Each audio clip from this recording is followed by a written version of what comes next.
आप देख रहे हैं एसडीएम न्यूज़। मैं हूं रियाद अंसारी। इस वक्त मैं महाराष्ट्र के तारीखी शहर औरंगाबाद से बात कर रहा हूं और आज मेरे साथ मौजूद है औरंगाबाद की एक समाजी शख्सियत जिनका नाम है अब्दुल समद बागवान साहब।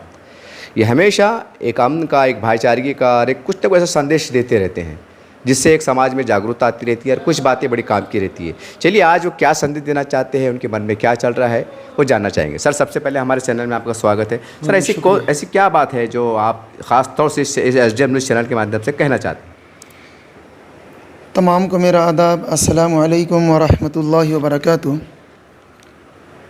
असल में कल रात से मेरा एक बहुत दिल दुखने वाली घटना सामने आई और बहुत बुरा लगा वो बात देखकर और सुनकर जी कि एक मासूम बच्चे को कोई माँ पैदा होते के साथ कचरे के पास छोड़कर चली गई जी। और इतना मासूम बच्चा कि उसकी नाल तक नहीं कटी थी। अच्छा। तो बहुत बुरी लगी वो बात। और इसके पहले पूना सिटी के अंदर भी कोई माँ अपने छोटे से बच्चे को 2-3 महीने का होगा बच्चा हो जी, एक अंदाज़ा, एक ब्रिज के पास जहाँ पर नाले का पानी बहता जी उस नाले के पानी से थोड़ा सा दूर छोड़ के चली गई थी जी। और ये जो घटना मैं रात में देखा वो मुंबई की थी। अच्छा, कचरे के जो गाड़ी की, मतलब व्हाट्सएप फेसबुक पे आएगा? हाँ हाँ, व्हाट्सएप पे आया। अच्छा अच्छा। तो अच्छा नहीं लगा। तो बोलने का मतलब ये है कि अगर किसी की औलाद हो 3 साल से कम, छोटी औलाद 2 साल की, 2.5 साल की, 3 साल की, चाहे वो लड़की हो या लड़का हो, अच्छा, हमारे पास अल्हम्दुलिल्लाह ऐसे बहुत सारे लोग हैं जो बे औलाद हैं और किसी की औलाद वो गोद लेना चाहते हैं अच्छा, या उनको संभालना चाहते हैं। तो हम एक कानून के दायरे में रहते हुए, कानून का जो पालन करते हुए, पुलिस वालों की और वकील लोगों की पूरी मदद के साथ हम उस बच्चे को लिखा पढ़ी के साथ सामने वाले ऐसे लोगों को सौंपेंगे जो किसी का बच्चा ख़ुद अपने घर में लाके पालना चाहते, परवरिश करना चाहते, उस बच्चे की पढ़ाई कराना चाहते, चाहे वो लड़की हो या लड़का। आप हमसे कांटेक्ट करें। मैं आपके चैनल के माध्यम से आपको नंबर भी बोल रहा हूँ।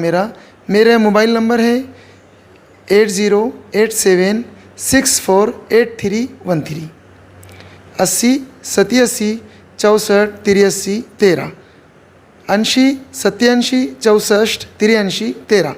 और मेरा दूसरा नंबर है 8080138883, 80 80 13 88 83 जी, 80 80 13 88 83। ये मेरा कांटेक्ट नंबर है। आप कभी भी कांटेक्ट करो। किसी को अगर औलाद नहीं है, वो चाहते हैं कि हमको किसी की औलाद गोद लेना है, आप हमसे कांटेक्ट करो। जी, हम आपको छोटे से छोटा बच्चा, बच्ची, जो आपकी ख्वाहिश है वो दिलाने की पूरी कोशिश करेंगे इंशाल्लाह। या आपको 3 साल से बड़ा, 5 साल से बड़ा बच्चा या बच्ची या कितनी भी थोड़ा सा ज़्यादा उम्र का 8-10 साल का बच्चा या बच्ची चाहिए तो आप हमसे ही कांटेक्ट करो। इंशाल्लाह हम आपको वो भी दिलाने की कोशिश करेंगे। लेकिन छोटे से छोटा आपके पास रहेगा, आपके पास पलेगा, बढ़ेगा, आप उसकी परवरिश करेंगे, आप उसकी तालीम का ख्याल रखेंगे और उसको अच्छी से अच्छी तालीम दिलाएंगे। क्योंकि अगर आपको औलाद नहीं है और आप औलाद के ख्वाहिशमंद हैं तो छोटे से छोटी औलाद दिलाने की हम कोशिश करेंगे। और वो छोटा रहेगा तो आपके साथ घुल मिल जाएगा, आपके साथ पूरा उसका स्वभाव उसको समझ में आएगा, वो आपके तौर तरीके उसके अंदर आएंगे, वो आपके तौर तरीक़ों को सीखेगा और बिल्कुल वैसे ही आपके जैसा जीना भी सीखेगा और आपके जैसा रहेगा भी। तो हमसे आप कांटेक्ट करें। 3 साल या 5 साल से कम के बच्चे हम वकील की मदद से पूरी लिखा पढ़ी के साथ आपके हवाले करेंगे, आपको सौंपेंगे।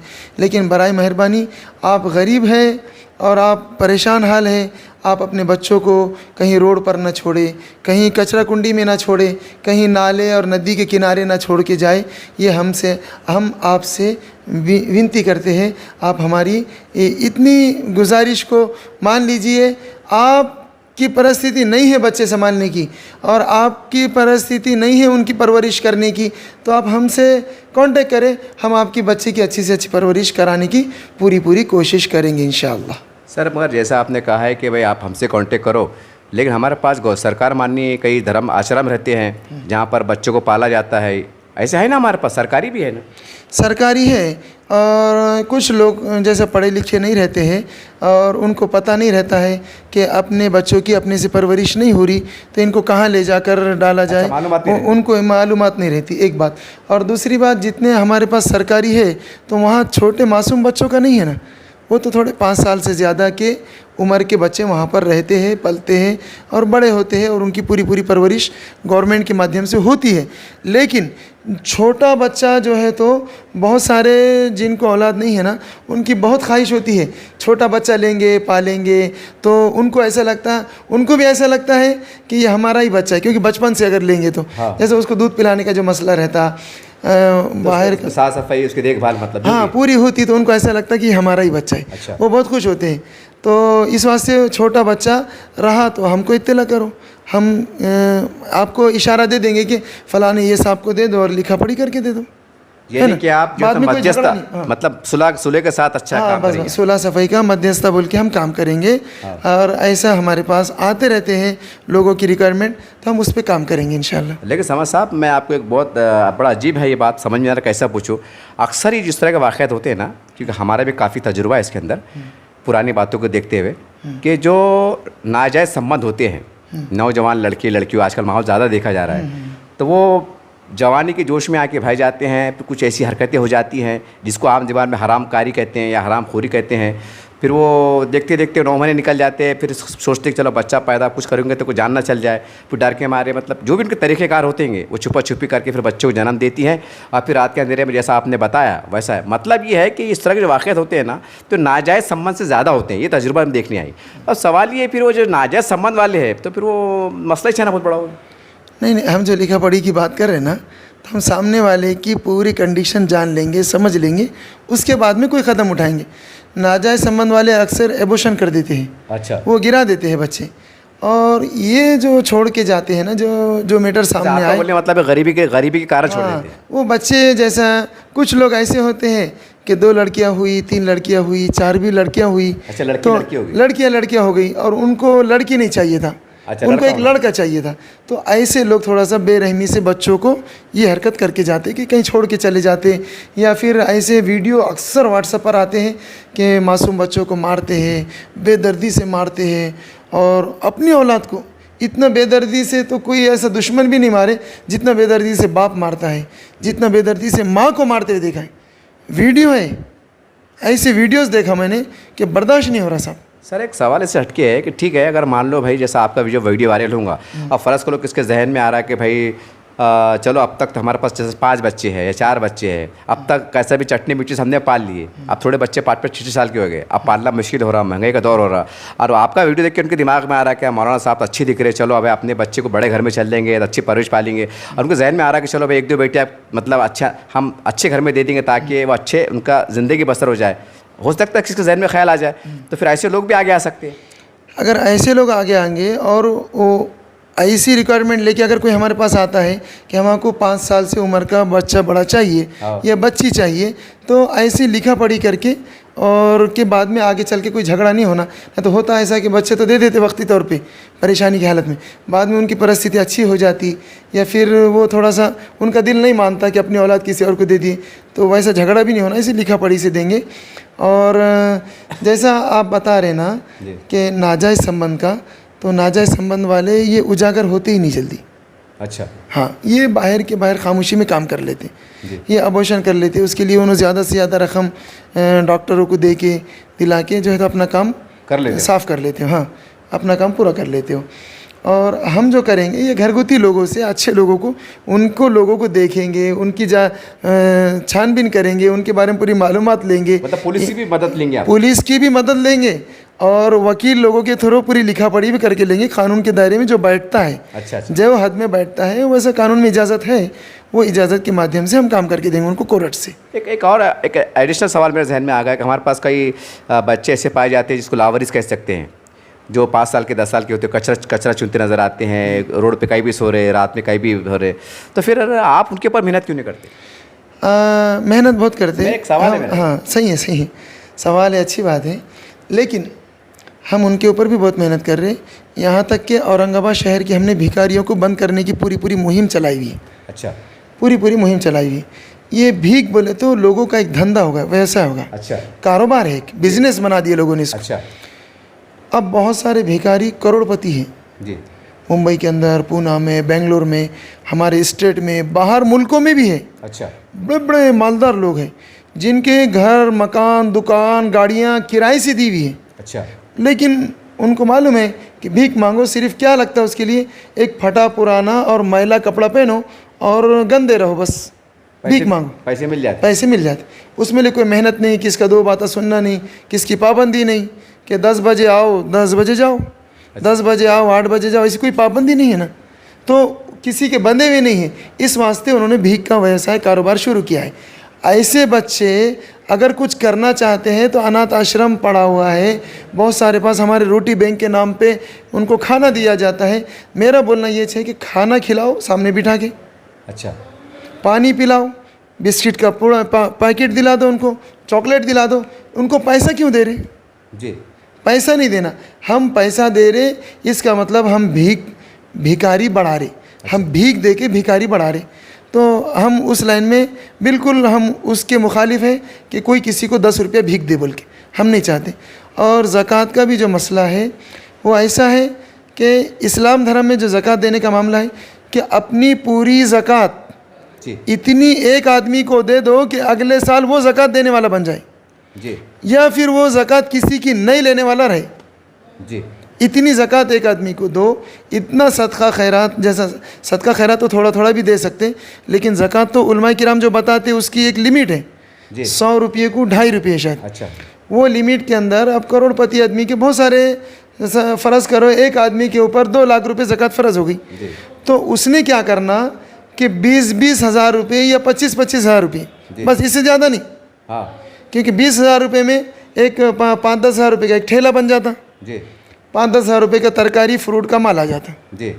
ये उन्हें लाके अपना कारोबार चालू कर सकता। जी। 20 हज़ार रुपये में एक बेवा औरत जो किसी के साथ शादी करने के लायक नहीं है, अच्छा। मतलब उसकी उम्र ज़्यादा है, जी। वो अपने छोटे बच्चों को या बड़े बच्चों को या किसी को अगर पप्पड़ बेचने के लिए भेजती है तो एक इसको गैस की टाकी आ जाती 8-9 हज़ार रुपये की। अच्छा। 5-10 हज़ार रुपये का उसका पप्पड़ का, तेल का, ये सब सामान आ जाता, मशीन वगैरह आ जाती। मशीन वगैरह आ जाती। 20-25 हज़ार रुपये के अंदर एक आदमी अगर कारोबार करना चाहे, जैसे 2 व्हीलर का, अच्छा। तो 20-25 हज़ार के अंदर अच्छी से अच्छी 2 व्हीलर मिल जाती। 20 हज़ार में 2 व्हीलर ले, 22 हज़ार में बेच दे। जी। एक आदमी कारोबार से लग सकता है 20 से 25 हज़ार रुपये के अंदर। जी। तो अपना ज़कात सदका खैरात 100 50 रुपया, 500 रुपया किसी को बांटने से बेहतर है कि वो 20 हज़ार या 25 हज़ार एक आदमी को बुला के करीबी रिश्तेदार को दे सकता है और वो दे के उसको कारोबार पे लगा सकता है। एक आदमी 20-25 हज़ार रुपये किराना दुकान चालू कर सकता है, जी। समझे, ऐसा वो दे सकता है। आप हमको उस दिशा में लेके जा रहे हैं कि भिखारियों की मदद करो। भिखारी आज के ऐसे हैं कि भिखारी हमारी मदद करने की परिस्थिति में आज, लेकिन वो नहीं करते, उनका कारोबार है। देखिए, इस तरह से इनके मन में था जो आपके सामने आ गया है, और मैं समझता हूँ कि एक बहुत बड़ी बात है, ये खुश आइंदा भी बात है एक नज़रिए से, और एक तकलीफ दी बात भी है कि कितना दुख होता है कि खुद की औलाद, एक माँ जो अपने पेट में 9 महीने रखती है और वो गरीबी के मारे, मुफलिसी के मारे किसी को देने के लिए मजबूर, बेबस हो जाती है। कितना दर्दनाक वो पल रहता होगा, जितना दर्दनाक वो माहौल रहता होगा, वो तो ऊपर वाला जाने, एक माँ का कलेजा जाने। ये बोलना चाहूँगा कि आपने जो 5 साल से उम्र के ज़्यादा जो बच्चे बोले, लड़के हो, किसी आदमी को बहुत सारे लड़के हो जाते हैं, उसको लड़की चाहिए। अच्छा। लड़की नहीं होती तो वो भी अपनी औलाद के साथ बदसलूकी करता है। बहुत सारे ऐसे देखे गए, हालांकि सब नहीं रहते, या 100 में या 1000 में कोई एक आदमी रहता होगा जो अपनी औलाद के साथ बेदर्दी या बदसलूकी से पेश आता होगा। जैसे लड़के हैं, लड़की नहीं हो रही, अच्छा। तो वो भी चिढ़ जाता है। अगर 5 साल से उम्र के ज़्यादा का कोई बच्चा है तो मैं वो कुत्ते संभालने वालों से बोलूँगा, जो लोग क्या करते हैं, कुत्ते को मैंने बड़ी बड़ी सिटियों में देखा, पूना में, मुंबई में, बेंगलोर में, हैदराबाद में, ऐसे बड़ी बड़ी सिटियों के नाम इस वास्ते ले रहा हूँ कि यहाँ पर अक्सर होते थे, ऐसे मैंने देखा। क्योंकि मुंबई में मैं जब डीएड करता था, अच्छा। तो रात में अक्सर जो है तो शाम के टाइम में लोग जो है तो बड़ी सी शक्ली बेहतरीन रस्सी लेके और अच्छा बड़ा छोटा कुत्ता लेके जो है तो घूमते हैं, उसकी मतलब उसको ज़रूरत जैसा टॉयलेट बाथरूम कराने के लिए रोड पे लेके घूमते हैं या घुमा के लाते हैं, उससे बेहतर है कुत्ता आपको पानी ला के नहीं देगा, कुत्ता आपको रोटी ला के नहीं देगा, कुत्ता आपका कोई सब्ज़ी तरकारी नहीं ला के देगा। किसी का एक बच्चा गरीब का, यतीम का, जिसके कोई सहारा नहीं है, माँ नहीं है, बाप नहीं है, या बाप नहीं है, माँ है, माँ नहीं है, सिर्फ बाप है, ऐसा जिसकी परवरिश नहीं हो सकती होंगी, ऐसे कुत्ता पालने से बेहतर है। लाखों रुपए के कुत्ते रहते हैं, कुत्तों की कीमत भी बहुत रहती है। बिल्ली पालते लोग उतनी कीमत की, 50,000 की बिल्ली, 1.5 लाख की बिल्ली, 1.5 लाख का कुत्ता, 8 लाख का कुत्ता, 8 लाख का कुत्ता। अरे 8 लाख का कुत्ता लाने से 8 लाख रुपए एक बच्चे के ऊपर अगर आपने खर्चा करे तो इंशाल्लाह वो बेहतरीन पढ़ाई करने वाला आपकी गाड़ी धो के लाएगा, आपकी तरकारी ला के देगा, आपके कुछ काम करके देगा, आप बीमार पड़ेंगे दवाखाना लेके जाएगा, गोली दवा करेगा, आपको वक्त पे कुछ बच्ची होंगी, लड़का होगा, लड़की होंगी, जो भी, तो वो आपकी दवा गोली करेंगे बुढ़ापे में। कुत्ता क्या करेगा? वो मैं बोला ऐसा ऐसा डिस्कशन होता है ना, चर्चा करा तो वो बोले नहीं हम बेटा समझ के पाल रहे हैं कुत्तों को, कुत्ते को बेटा समझ के पाल रहे कुत्तों को बेटा समझ के। अच्छा। औलाद नहीं बोले, औलाद समझ के पाल रहे बोले। इंसान बेवफा रहते बोले बेवफा नहीं रहते। ऐसे लोगों की सोच बन गई जिसकी कोई हद नहीं, इतनी घटिया सोच। अरे वो बच्चे के ऊपर खर्चा करो। किसी की माँ, किसी की बूढ़ी औरत, कोई बूढ़ी औरत अगर बेवा है, परेशान हाल है, पड़ी हुई, यार तुम अब उसको कुत्ता पालने से, किसी की बूढ़ी माँ जिसको औलाद नहीं थी चले गई, अब उसके घर में खाने पकाने को कोई इंतज़ाम नहीं है, कोई संभालने वाला नहीं है, तो तुम ऐसी औरत को, ऐसी बूढ़ी औरत को घर में ला के संभालो। वो कम से कम थोड़ा सा झाड़ू पोछा कर लेंगी, आपके बच्चे को स्कूल छोड़ के आएंगी। बूढ़ा आदमी भी है, कोई उसको सहारा नहीं है, औलाद नहीं थी, कोई या थी भी, औलाद चली गई, कोई बात नहीं, औलाद बाहर नौकरियां कर रही और वो उसका कोई पुरसान हाल नहीं, ऐसे आदमी को अपने घर लाओ, उसको खिलाओ पिलाओ, साफ़ सुथरा रखो, वो तुम्हारे बच्चों को स्कूल छोड़ के आएगा। जी। कुछ बाज़ार से इसको कुछ ला के देगा, बच्चों को स्कूल से लेकर आएगा, तुम अगर बीमार है कहीं लिया के छोड़ेगा, साथ में कोई ना कोई सहारा सपोर्ट चाहिए ना। जी जी। अपने माँ बाप की भी खिदमत करो और दूसरों के अगर कोई ऐसा बेसहारा मिलते हैं तो उनको भी सपोर्ट करो, दुआ भी लगेंगी, आपका भी काम होगा, फुकट में नहीं होगा, आपका काम होगा, दुआ भी लगेंगी तो आपका काम भी होगा। हमारा यही बोलना है। देखिए, ऐसा इन्होंने मेरे को रोक के बोला, ठीक है, मैं अपनी बात को कंटिन्यू करता हूँ कि देखिए, मैंने जैसे कहा कि माँ को दर्द होता है, बहरहाल आपसे गुजारिश है, इन्होंने बहुत बड़ी बात की है। अगर वाकई में आपको ऐसा लगता है कि भाई हम परेशान हैं या बच्चों को लिखा पढ़ा नहीं पा रहे हैं, तो वैसे हमारे पास सरकारी आश्रम भी है, वहाँ अगर मुतमईन नहीं है, अगर इन्होंने जैसा कहा है कि हम कानून की मदद लेकर, वकील से मशवरा लेकर, कानून के दायरे में रहकर हम आपकी औलाद को एक अच्छे मुकाम पर, अच्छे घर में मुंतकिल करने की, देने की कोशिश करेंगे, जो बे औलाद है, जो औलाद की कदरदान है, ताकि उस बहाने से उनको औलाद का सुख नसीब हो जाए और आपकी औलाद एक बहाने से परवरिश पा जाए, कुछ अच्छा पढ़ ले, लिख ले, काबिल बन जाए। ये भी एक तरह का एक बहुत बड़ा काम है। बहरहाल ये बड़ी पेचीदी बात है और ये बड़ी दर्दनाक बात है। जैसा साहब ने बोला है कि एक बच्ची को, मतलब एक जो बच्ची पैदा हुई उसको कचरे के ढेर में फेंक दिया गया। वो लड़का था, वो लड़का था, कचरे के ढेर में फेंका लड़का था। और पूना के अंदर जो नाले के करीब ब्रिज के पास जो नाला होता है वहाँ जो फेंकी थी वो लड़की थी। अच्छा, तो बहरहाल ये आपसे गुजारिश है कि देखिए, एक रास्ता मिला है और अगर आपके अतराफ़ में अगर ऐसा माहौल देख रहे होंगे तो कम से कम फ्री फ़ोन नंबर करके इनके ऊपर सूचना दे सकते हैं कि हो सकता है कि भाई जो लावारिस बच्चे हैं जिनका भविष्य ख़राब होने का ख़तरा है, ये फिर जाहिर सी बात है, लावारिस बच्चे बिगड़ जाते हैं, चोरा करते हैं, डाके डालते हैं, मतलब एक डॉन बन जाते हैं, गुंडे बन जाते हैं। तो बहरहाल किसी की हम ज़िंदगी बचा सकते हैं। साहब की सोच को सलाम है, इन्होंने बहुत अच्छा कदम उठाया है और मैं उम्मीद करता हूँ कि इनके साथ लोग जुड़िए और हम और क्या कर सकते हैं गरीब बच्चों के लिए, लावारिस बच्चों के लिए करने की कोशिश, क्योंकि सरकार तो काम कर रही है, लेकिन ये भी सच है कि उसके बाद भी हम कहीं कम पड़ते नज़र आते हैं। तो हमारा भी कर्तव्य है कि हम अच्छे नागरिक बने, एक अच्छे इंसान बने, और अगर हम ताकतवर है, सक्षम है, मजबूत हैं हर एतबार से, तो हम किसी के काम आने की भी कोशिश करें। यही एक संदेश यहाँ से निकल के जा रहा है और बड़ा संदेश है। मैं समझता हूँ कि पूरे भारत देश में फैलाने का संदेश है, क्योंकि आज हमारे देश के अंदर आज भी 25% ऐसे लोग हैं जो गरीबी रेखा से भी नीचे गुजरते हैं, भूखे रहते हैं, प्यासे रहते हैं। तो जाहिर सी बात है कि इस तरह का सुझाव, इस तरह की जो पहल है, ये उन परिवार के लिए बहुत कारगर साबित हो सकती हैं कि जो एकदम जान पे उधार होकर ज़िंदगी जीवन गुजार रहे हैं। बहरहाल तमाम बातें आपके सामने हैं, स्क्रीन पे नंबर भी आ रहा है, आप इसके ऊपर फोकस कीजिए और कम से कम अपने ग्रुप में शेयर कीजिए। हो सकता है कि आपके ग्रुप में शेयर करने से किसी की ज़िंदगी आबाद हो जाए, किसी यतीम बच्चे को माँ मिल जाए, बाप मिल जाए, उसको अच्छा घर नसीब हो जाए। ये भी एक दुआ का काम है, एक सवाब का काम है। देखते रहिए आप SW न्यूज़ चैनल। जय हिंद, जय महाराष्ट्र।